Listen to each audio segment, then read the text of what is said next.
दोस्तों एलपी का second exam date जारी कर दिया गया है। टोटल जानकारी के साथ आपको बताएंगे, वीडियो अंत तक जरूर देखिएगा। तो चलिए वीडियो शुरू करते हैं। देखिए, आपको भारत सरकार रेल मंत्रालय रेलवे बोर्ड की तरफ से नोटिफिकेशन जारी किया गया है, जो कि आपको इंग्लिश मीडियम में थी। इसको हिंदी डब करके मैं आपको बताने की कोशिश कर रहा हूँ, जो भी बच्चे इंग्लिश मीडियम में वो भी समझ सके और जो हिंदी मीडियम में वो भी आसानी से समझ सकें।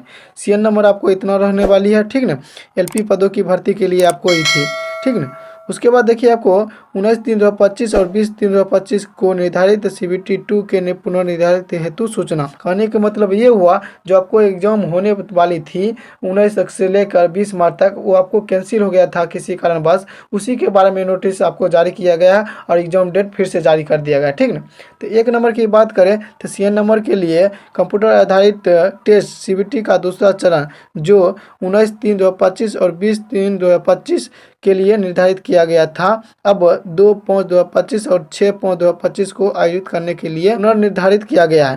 कहने का मतलब ये हुआ कि जो आपको एग्जाम होने वाली थी 19/3/25 से लेकर 20/3/25, वो किसी कारणवश कैंसिल हो गया था। उसी का एग्जाम डेट फिर से जारी कर दिया गया है। आपको जो अब एग्जाम होगा वो 2 मई से लेकर 6 मई तक आपको होने वाली है, और समय बहुत लंबा दे दिया गया है तैयारी करने के लिए। तो अच्छी से तैयारी करिए, और अब की बार आखिरी बार। कहने का मतलब ये हुआ, तैयारी करके जॉब लेना है तो लेना है, ठीक ना।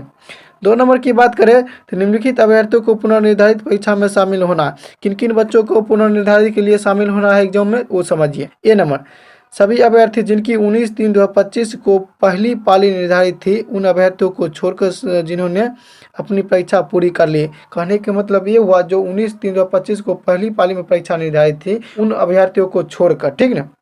बी नंबर की बात करें, सभी उम्मीदवार जो 19/3/25 द्वितीय पाली और 20/3/25 प्रथम पाली में निर्धारित थे। कहने का मतलब बी नंबर में कह रहा है कि 19 और 20 में प्रथम पाली और द्वितीय पाली थी, उन बच्चों के लिए ये है, ठीक ना।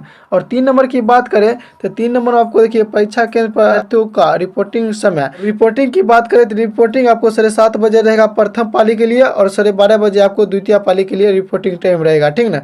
जब एग्जाम आपको होगा उससे पहले आपको एग्जाम में जाना पड़ेगा, ठीक है। धरफड़ करिएगा तो रिपोर्टिंग टाइम भी छूट जाए, ठीक ना। और 4 नंबर की बात करें तो अभ्यर्थी परीक्षा से 10 दिन पहले सिटी इंटीमेशन स्लिप तथा परीक्षा से 4 दिन पहले इक्वल लेटर आरबी की आधिकारिक वेबसाइट से डाउनलोड कर सकते हैं। कहने का मतलब ये हुआ कि जब एग्जाम आपको होगा उससे 10 दिन पहले आपको एग्जाम सिटी पता चल जाएगा, और 4 दिन के बाद आपको वेबसाइट से एडमिट कार्ड डाउनलोड होना शुरू हो जाएगा, ठीक ना।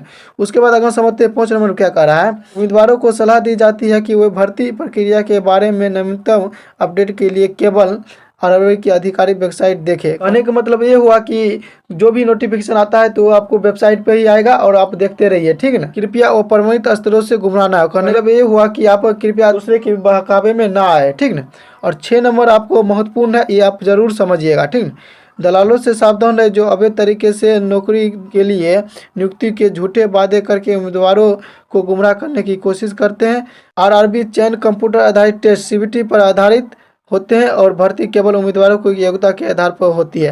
कहने का मतलब ये हुआ कि आधिकारिक वेबसाइट आपको दे दिया गया, इस पर आप चेक करते रहिए। और एक बात और इसमें कह रहा है, दलालों से सावधान रहे, चाहे वो सरकारी हो या प्राइवेट हो या किसी और डिपार्टमेंट से हो, उससे आप दूरी बनाए के रहिएगा। ऐसे में कोई झांसा आपको देता है तो आधिकारिक वेबसाइट जाइए, उस पर अगर कोई नंबर है उस पर कॉल करके आपको उससे बता दीजिए कि ऐसे ऐसे बात है, ठीक ना। और ये आपको उम्मीदवारों के द्वारा ही बताया जा रहा है, ठीक ना। जो भी उम्मीदवार है उसके लिए ये नोटिफिकेशन आपको जारी कर दिया गया, और आधिकारिक वेबसाइट के जरिए ही कोई भी नोटिफिकेशन आपको जारी किया जाएगा। ये आपको बता दें, नोटिफिकेशन आपको 5/4/2025 को निकल के आ रही है अध्यक्ष रेलवे भर्ती बोर्ड की तरफ से, ठीक ना। और अभी से तैयारी में जुट जाइए और जी जान लगा के करिए तैयारी, और ऐसा तैयारी करिए कि अब की बार आखिरी बार होना चाहिए, और माँ बाप का रोशन करिए, ठीक ना। जब भी माँ बाप कहीं निकल के जाए, ये नहीं कहे कि उसका बेटा जा रहा है, ये नहीं कहे कि उसका पिता जा रहा है, ये कहे कि देखिए उस लड़का का पिता जा रहा है, ठीक ना। ऐसा होना चाहिए, ठीक ना। और मिलते हैं नेक्स्ट क्लास में। ऐसे ही वीडियो देखने के लिए यूट्यूब चैनल सब्सक्राइब कर लीजिएगा। Thank you for watching. जय हिंद दोस्तों।